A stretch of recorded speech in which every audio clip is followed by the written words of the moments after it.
আসসালামু আলাইকুম। আশা করছি ভালো আছেন সবাই। বিষয় হলো জাতীয় নাগরিক পার্টি আহ্বায়ক হইল নাহিদ ইসলাম ভাই।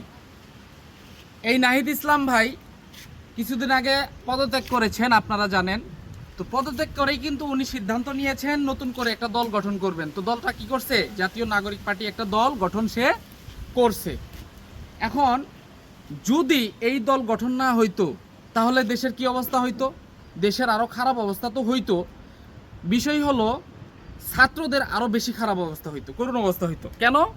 কারণ ছাত্ররা এই দেশকে স্বাধীন করেছে এবং ছাত্রদের পিছনে কিন্তু অনেক মানুষ আছে ক্ষতি করার জন্য। তো এইদেরকে রুখে দাঁড়ানোর জন্য যে একটা দল নতুন করে জাতীয় নাগরিক পার্টি একটা দল যে গঠন হয়েছে, এটা একটা ভালো ভালো দিক ছিল।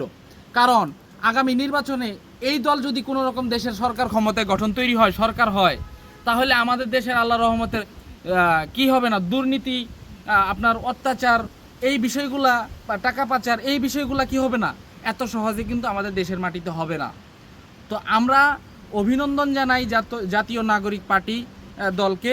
আপনারা যারা ছাত্রদের পাশে নেই এখন পর্যন্ত, সকলেই ছাত্ররা সহ ছাত্রদের বাবা মা আত্মীয় স্বজন ভাই বোন যারা আছেন সবাই এই দলকে সাপোর্ট করবেন এবং এই রাজনীতির মধ্যে সবাই আসার চেষ্টা করবেন।